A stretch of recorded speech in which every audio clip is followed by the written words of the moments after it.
여기서 보면은 눈썹 거상술이 맞는 사람들의 특징이 있어요. 이것처럼 한번 보셔야 돼요. 첫 번째는 뭐냐 하면은 요 사이의 거리가 좁으면 안 돼요. 좀 넓어야 돼요. 두 번째는 눈썹 거상술의 디자인하는 모습을 한번 보세요. 요 눈썹 아래쪽 마진을 따라서 이런 식으로 간 다음에 요 앞머리는 그렇게 많이 잘라내지 않고 뒷머리 위주로 많이 잘라내요. 이 얘기는 리프팅하는 효과가 요 뒷머리가 좀 더 크다라는 얘기예요. 그러면은 요 사이드가 많이 처지신 분이 눈썹 거상술에 좀 더 적합한 거죠. 그리고 세 번째는 눈뜨림 자체가 그렇게 나쁘지 않아야 돼요. 이분 같은 경우에 눈을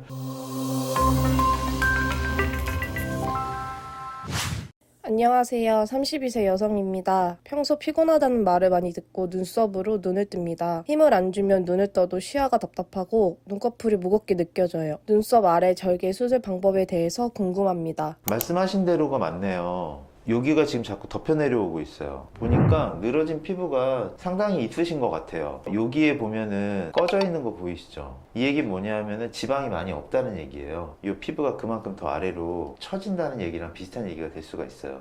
이분은 눈뜨는 힘 자체가 그렇게 나쁘신 것 같진 않아요.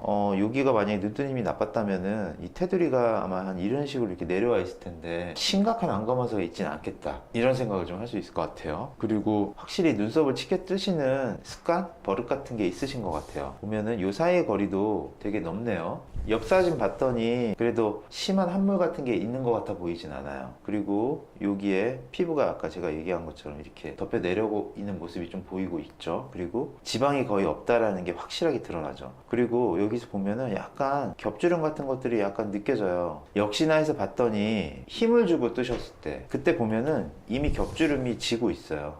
이거는 아마도 제 생각에는 지금이 이제 30대 초반이시니까 아마도 35세에서 40대 사이 정도 되면은 이 겹주름이 완전히 진하게 자리가 잡히면서 약간 아웃라인 식으로 쌍꺼풀 라인을 만들지 않을까, 이런 생각이 들어요. 그러면 눈썹 거상술이 뭘까요? 그거 같이 한번 볼까요? 실제로 눈썹 거상술을 하시려고 디자인한 분의 사진이에요. 여기서 보면은 눈썹 거상술이 맞는 사람들의 특징이 있어요. 이것처럼 한번 보셔야 돼요. 첫 번째는 뭐냐 하면은 요 사이의 거리가 좁으면 안 돼요. 좀 넓어야 돼요. 두 번째는 눈썹 거상술의 디자인하는 모습을 한번 보세요. 요 눈썹 아래쪽 마진을 따라서 이런 식으로 간 다음에 요 앞머리는 그렇게 많이 잘라내지 않고 뒷머리 위주로 많이 잘라내요. 이 얘기는 리프팅하는 효과가 요 뒷머리가 좀 더 크다라는 얘기예요. 그러면은 요 사이드가 많이 처지신 분이 눈썹 거상술에 좀 더 적합한 거죠. 그리고 세 번째는 눈뜨림 자체가 그렇게 나쁘지 않아야 돼요. 이분 같은 경우에 눈을 너무 잘 뜨다 못해서 막 치켜 뜨고 계시죠. 이런 분들이 눈썹 거상술에 좀 더 맞는 눈이라고 볼 수 있어요.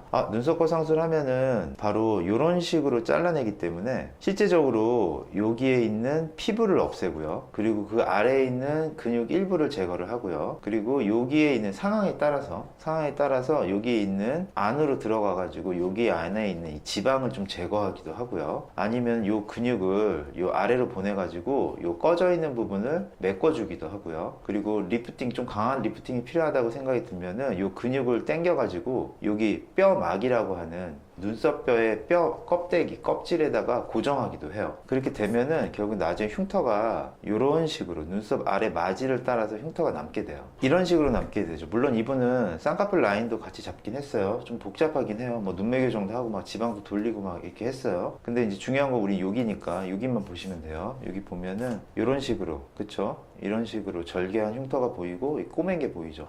그러면은 여기서 또 궁금증을 가지고 계신 분들이 있어요. 그러면은 이 앞머리를 좀 올리려면은 여기 더 절개하면 되지 않나요? 이렇게 말씀하시는 분들이 있어요. 물론 그렇게 하는 경우도 있어요. 이렇게 하면 돼요. 이렇게 해가지고 여기를 이렇게 더 잘라내는 거죠. 그리고 난 다음에 이런 식으로 이렇게 잘라내도 돼요. 이렇게 실제로 하는 경우들도 많이 있고요. 근데 이제 이 경우에는 흉터가 이 앞쪽으로 뻗어나가게 돼요. 그래서 심한 경우에는 뭐 여기까지 넘어가는 경우도 종종 있고 막 이렇단 말이죠. 그렇게 되면은 여기 뒤쪽에 생긴 흉터는 우리가 어느 정도 커버가 가능한데 이 앞쪽에 있는 흉터는 의외로 잘 보이더라고요. 뭐 반영구 문신을 뭐 한다고 해도 그래도 의외로 잘 보이는 경우가 많이 있어서, 그리고 또 여기 이렇게 잘라낸다고 해가지고 얘가 또 엄청나게 이마고상 하는 것처럼 이렇게 드라마틱하게 올라가지가 않거든요. 그래서 이 앞쪽은 많은 효과가 없겠구나, 요거를 조금 인지하고 수술을 하셔야 돼요. 그리고 나서 수술하신 모습을 보면은 여기서 제일 중요한 건 뭐냐면 항상 여쭤보시는 게 흉터예요. 흉터. 여기 자세히 보면 흉터 보여요. 이 부분,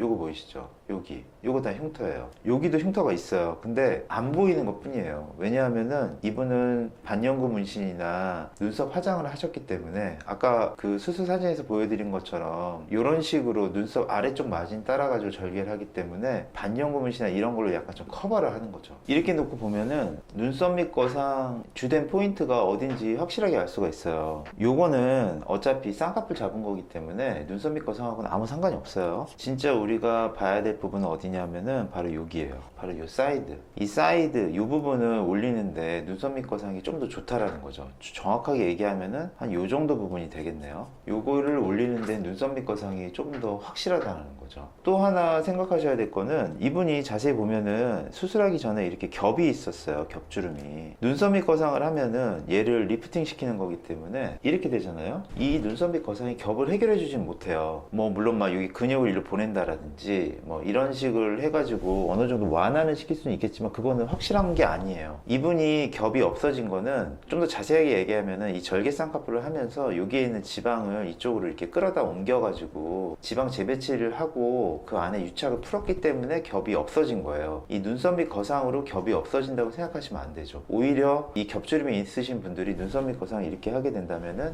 괜찮을 수도 있고 겹이 조금 더 보여질 수도 있고 막 여러 가지 방향성이 나타날 수가 있는 거기 때문에 이건 불확실한 거예요. 제가 이 얘기 왜 하느냐, 이분 바로 이 사진 때문에 얘기를 하는 거예요. 이분 같은 경우 아까 우리가 말씀드렸던 요거대로 하면은 이런 식으로 절개를 하게 되겠죠. 그리고 어느 정도 이제 리프팅을 시키게 되겠죠. 그래서 여기가 약간 올라가는 그런 효과를 보게 되겠지만 이 겹은 비슷하거나 아니면 좀 더 옅어질 수는 있겠죠. 왜냐하면 이렇게 올라가니까. 하지만 이제 나중에 더 나이가 들고 나서 지방이 더 빠지고 난 다음에 겹이 안 생길 거냐 그거를 물어본다면은 그거는 모른다. 겹이 생길 수도 있다. 그렇게 말씀을 드릴 수밖에 없는 거예요. 아까 우리가 봤던 내용을 바탕으로 이제 이분한테 계획을 세울 수가 있겠죠. 첫 번째는 이분 같은 경우에는 이 사이드 위주로 쳐진 게 아니라 전반적으로 이렇게 쳐져 내려왔구나. 그렇다면은 아까 그분이 했던 것처럼 막 이런 식의 디자인을 하면 안 되겠구나. 이분 같은 경우에는 최대한 앞쪽으로 뻗을 수 있는 느낌을 주면서 그래도 최대한 눈꼬리까지는 못 가겠지만 이 정도까지는 가서 어느 정도의 절개를 해서 리프팅 시키는데 치중을 해야겠다. 그런데 이 잘라내는 양 자체가 많으면 안 되겠죠. 잘라내는 양 자체가 많아버리게 되면은 당연히 이 뒤쪽 부분을 더 많이 자를 수밖에 없고 뒤쪽으로 흉터가 더 많이 갈 수밖에 없어요. 근데 이 뒤쪽으로 흉터가 더 많이 가는 이유는 요거를 올리려고 하는 거잖아요. 그러니까 이거는 많이 갈 이유가 없는 거예요. 그러니까 이분 같은 경우에 적절하게 자른다고 해도 한 4, 5mm 이상은 못 자르겠구나. 아까 그분 같은 경우에 그래도 한 7, 8mm는 잘랐는데 이 얘기 바꿔 얘기하면 리프팅 시키는 효과가 그다지 많지는 않겠구나. 약간 도움을 주는 정도겠구나. 이렇게 생각을 하셔야 돼요. 그리고 이분 같은 경우에는 흉터가 이런 식으로 남게 될 테니 나중에 반영구나 눈썹 문신 하시면 그래도 어느 정도 커버하시기에는 쉽겠다. 결국에는 이 겹이 나중에 생길 거에 대해서 항상 고민을 해야 되는데 이 눈썹 밑 거상을 하면서 이 겹을 좀 해결할 수 있는 방법은 뭐가 없을까? 이런 고민을 하게 되거든요. 만약에 이분이 쌍꺼풀이라는 거에 대해서 크게 부담감을 느끼지 않으신다면은 아주 얇은 속상이라도 이렇게 좀 잡아가지고 굳이 절개 안 해도 되니까 비절개, 매몰 같은 거 자연유착 이런 거 해도 되는 거니까 여기다가 라인을 잡아주면서 살짝 당긴다면은 본인이 원하는 이미지에 조금 더 근접하지 않을까 이런 생각을 하게 돼요. 이렇게 쌍꺼풀 수술을 원치 않고 눈썹 밑 거상을 하시는 분들이 원하는 거는 이미지 변화가 큰 걸 원하시지가 않아요. 근데 이게 웬걸 나중에 한 5년 10년 지나고 났더니 두꺼운 라인이 이렇게 생겨버렸어요. 그러면은 이미지 변화가 엄청 크게 생긴 거 아닌가요? 그렇다면 차라리 얇게라도 속상을 잡아가지고 그 두꺼운 겹주름이 생기는 걸 예방하는 게 오히려 장기적인 관점에서 볼 때는 이미지 변화를 적게 하는 거라고도 볼 수 있는 거죠.